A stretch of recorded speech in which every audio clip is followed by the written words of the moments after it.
afternoon. I appreciate the opportunity to speak to you guys today. I prepared a PowerPoint, but I forgot my computer, so we're going to have to use our imagination. Today, I've been thinking about this topic a lot, and I kind of touched on it about a year ago when we were talking through a few stories in the book of Daniel. And that topic is how we as Christians are to act in a society that is becoming more and more corrupt. What is expected of us by God? And what are some biblical examples that we can use to learn our place and our purpose? So some of these topics may sound a little familiar. We're going to start with a familiar passage and then kind of move into some new territory pretty quickly. So this is a new type of lesson. I typically prefer expository sermons where you choose a passage and you kind of work your way through it. What is the Bible saying? I think this is my first time doing a topical sermon, so I hope you can be patient with me, and I hope that it makes sense. Really, my goal is to step out of the way and let God do the talking. So let's see what the Bible has to say about this topic. What is our call to action as Christians? What are we called to do in a world that is becoming more and more corrupt? If you would, turn with me in Romans chapter 13. Romans 13, 1 through 7. This passage is used a lot. And I think the way that I hear it used, there's a lot of misconception about it. Let's read it. Let's see what it has to say and make a few notes about it. Romans 13, 1 through 7. Let every person be subject to the governing authorities, for there is no authority except from God, and those that exist have been instituted by God. Therefore, whoever resists the authorities resists what God has appointed. And those who resist will incur judgment. And usually we stop there. So there's this blanket statement to obey the governing authorities because God put them in place. And that's true, and that's right, and we should do it. God has said it, we should do it. It continues on though, let's keep reading. For rulers are not a terror to good conduct, but to bad. Would you have no fear of the one who is in authority? Then do what is good, and you will receive his approval. For he is God's servant for your good. But if you do wrong, be afraid, for he does not bear the sword in vain. For he is the servant of God, an avenger who carries out God's wrath on the wrongdoer. Therefore, one must be in subjection, not only to avoid God's wrath, but also for the sake of conscience. For because of this, you also pay taxes. For the authorities are ministers of God, attending to this very thing.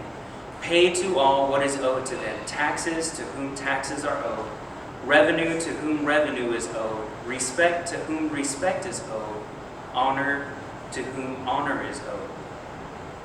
So as a general rule, God, through the inspired writers, is telling us we should obey the governing authorities.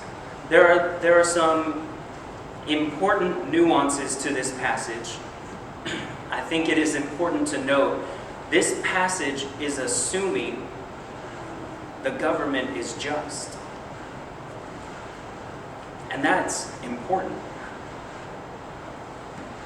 This passage is assuming that the government is going to punish people who do wrong things and reward people who do the correct things. as we know through history, that's not always the case. And who knows what's going to happen here in America in the future? But if society today is any indication, governments become corrupt rather quickly. Over time, they tend towards corruption.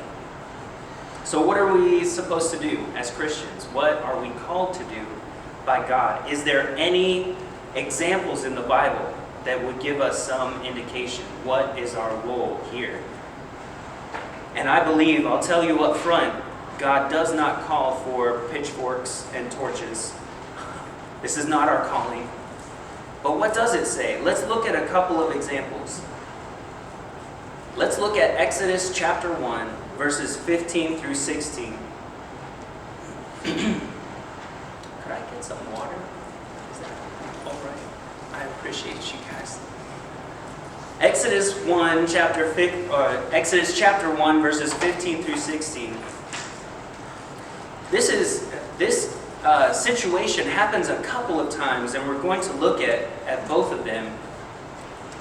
It says there, "Then the king of Egypt said to the Hebrew midwives, one of whom was named Siphrah," thank you, sir, "and the other Puah, when you serve as midwife to the Hebrew women and see them on the birth stool, if it is a son, you shall kill him, but if it is a daughter, she shall live." Well, that's interesting. So the government, the king, in fact, there's nobody higher than the king. The king is telling the midwives, when you are helping the Israelites give birth, if it's a boy, you're supposed to kill that baby. Now, if you take that in context of Romans 13, well, the government tells me I have to murder babies. Is that what the Bible is telling you to do? Let's keep reading. "But the midwives feared God and did not do as the king of Egypt commanded them, but let the male children live." So what superseded the commandment of the king? Well, it was the commandment of God that said, "Thou shalt not murder." Right? Let's look at another example. It's very similar. Matthew chapter 2, starting in verse 13. That's Matthew 2, starting in verse 13.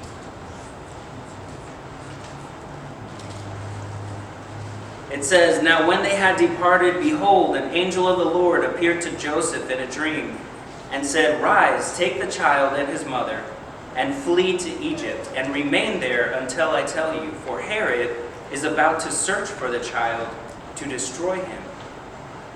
And he rose and took the child and his mother by night and departed to Egypt, and remained there until the death of Herod.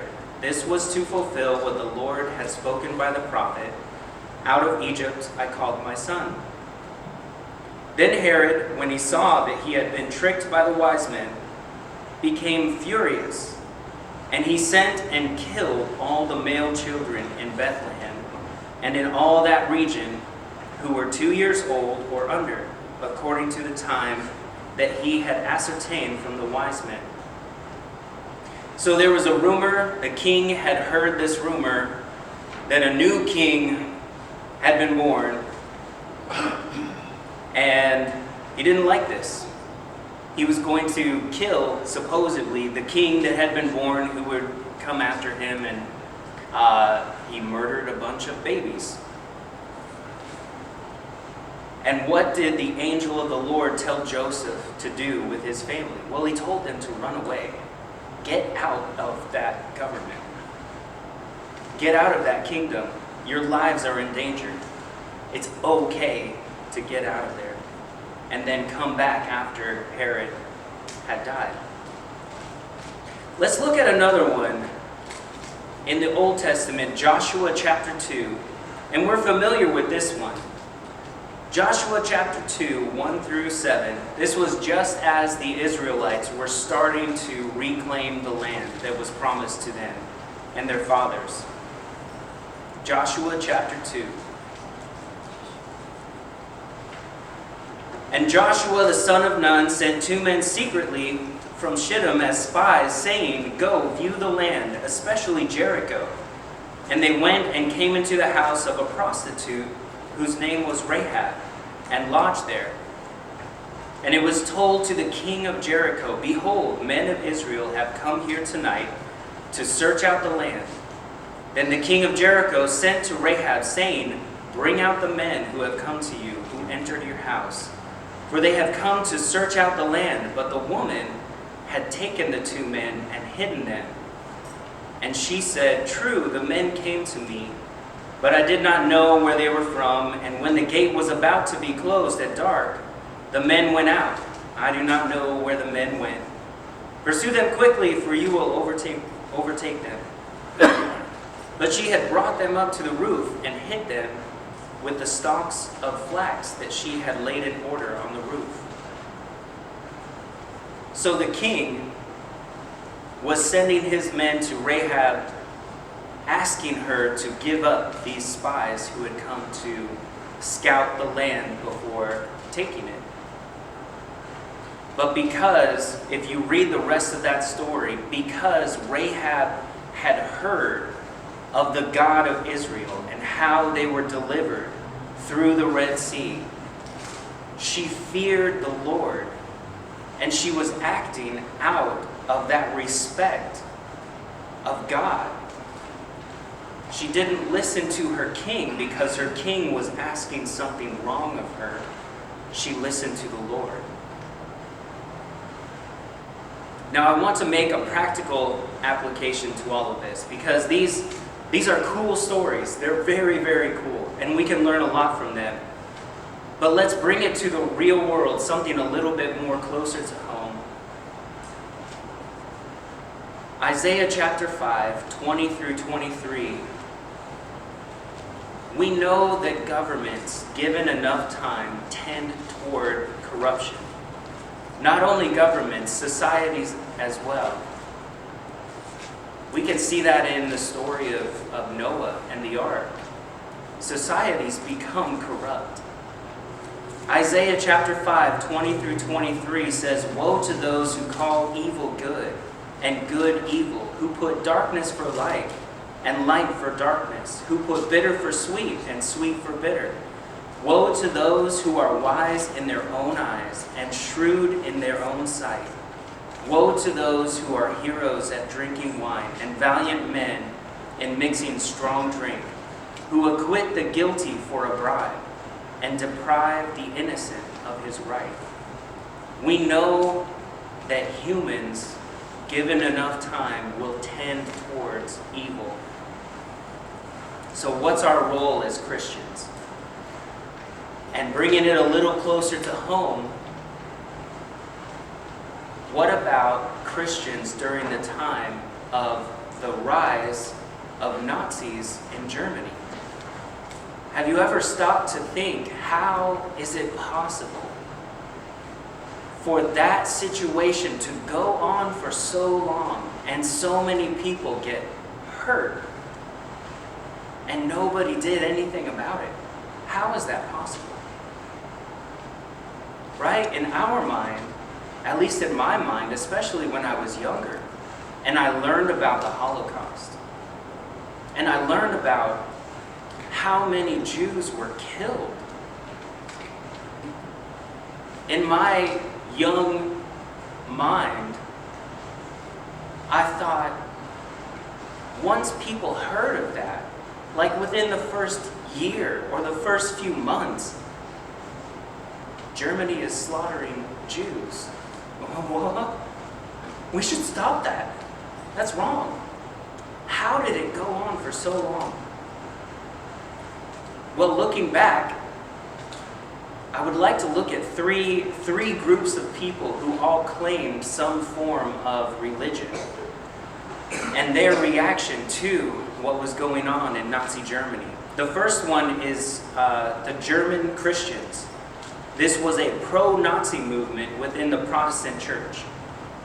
And they sought to align Christianity with Nazi ideology. They advocated for the removal of Jewish elements from the Bible, and the church and emphasized Germanic and nationalistic interpretations of Christianity. So they were fully on board. They were reading Romans 13 thinking, the government told us to do it, so we're going to do it. The second person I would like to look at, I'm not going to pronounce his last name correctly. I'll try, but I know. Martin Niemöller was a prominent Lutheran pastor and theologian. I'm sure you've heard of this. Niemöller was an early supporter of Hitler, but later became one of the leading voices against the Nazi regime. He is best known for his First They Came poem, which highlights the danger of remaining silent in the face of injustice. If you haven't heard this poem, I would like to read it for you because it's very, I think it's very applicable for where we're at. First they came for the socialists, and I did not speak out because I was not a socialist. Then they came for the trade unionists, and I did not speak out because I was not a trade unionist. Then they came for the Jews, and I did not speak out because I was not a Jew. Then they came for me, and there was no one left to speak for me.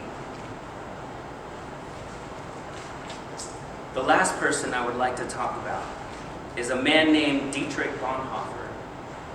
He was a Lutheran pastor, theologian, and a key figure in the Confessing Church. Bonhoeffer actively opposed Hitler's regime. He was involved in various resistance efforts. Bonhoeffer's theological reflections and writings during this time emphasized the importance of acting on behalf of those who were suffering under Nazi oppression. Bonhoeffer is a very interesting guy. And if you don't know about this guy, I would encourage you to look him up. I can't say that I agree with everything that he believed. But just looking at these three different groups, in their own view, they were convinced they were doing the right thing according to their understanding of scriptures.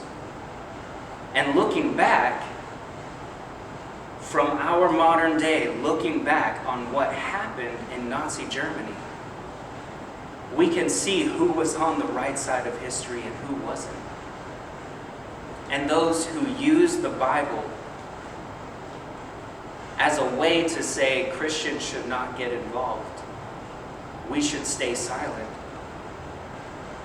and not be active in our community, they were wrong. They were wrong. And I think a biblical story that hits on this point is the story of Esther.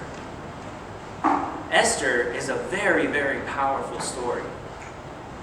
And there's a key moment right in the middle of the story in Esther chapter 4 that if that moment was just a little bit different, the whole story would completely change. The ending would completely change. Esther chapter 4, verses 13 through 14. Let's read what it says there. So, as a context, the book of Esther started out with the king throwing this huge party. At the end of this party, he called in his wife to dance. He wanted to show off how beautiful she was, and she refuses, as she should have.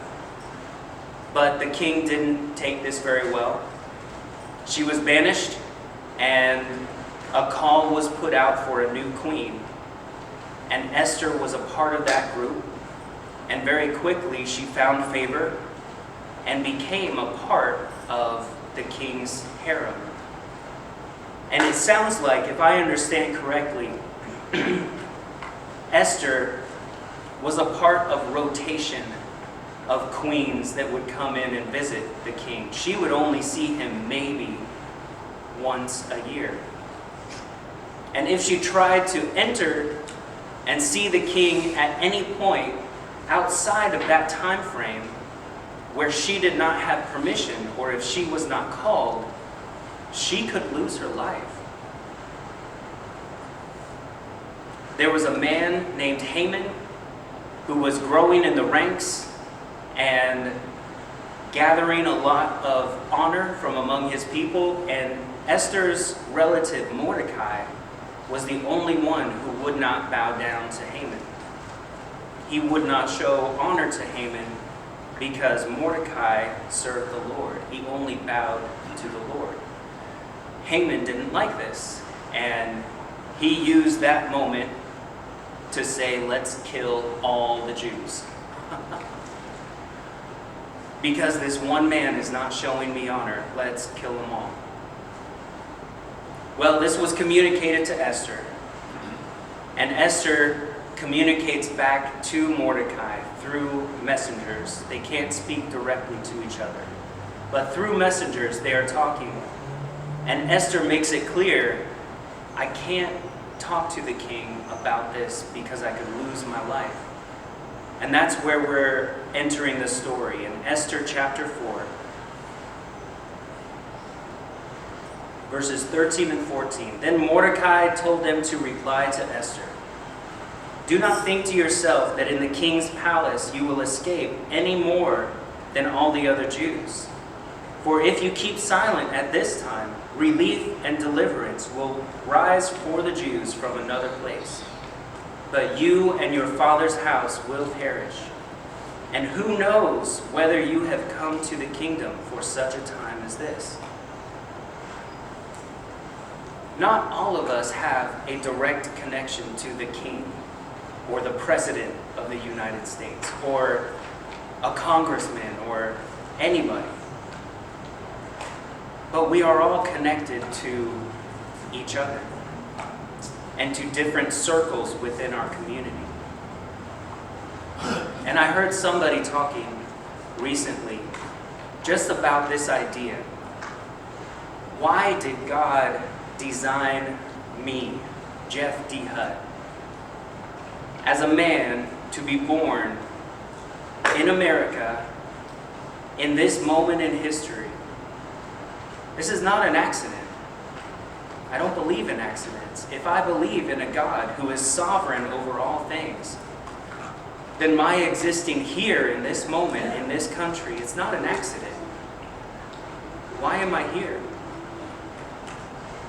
I could choose to come to worship every Sunday and sit there silently in the pew and hope that whatever is going on in society just blows over. God has promised to save his people. And just like Shadrach, Meshach, and Abednego, that doesn't always mean a physical salvation.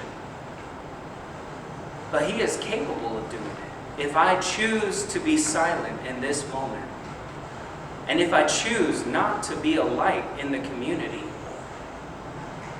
salvation will come from somewhere else. But not for me.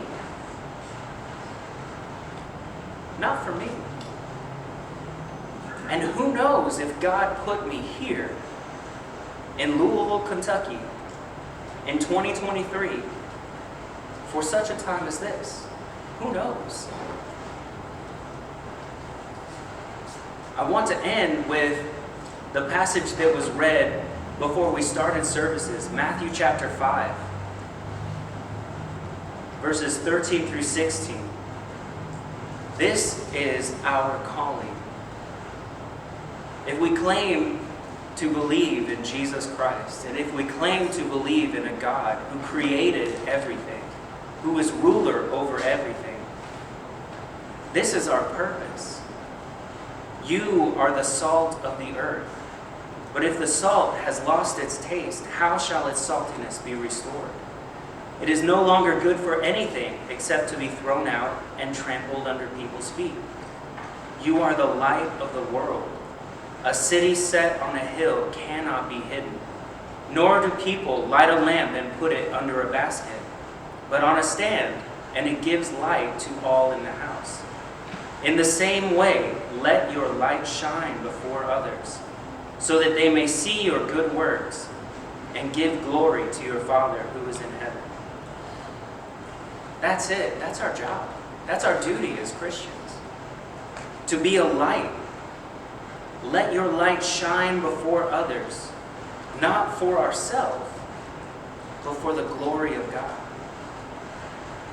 That's the encouragement I have for us this afternoon. And I hope that's helpful. I hope this makes sense.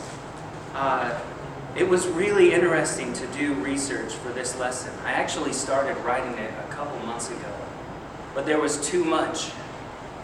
There was too much, and it was difficult for me to organize it in a way that made sense until now. So I hope this was helpful for you. And if you are called this morning, if you realize there's something in your life that is keeping you back from being a light in the community, let us know. There are so many men here who would love to help you and be an encouragement for you. If there is anything that you need, please let us know as we stand and sing. Oh, to Jesus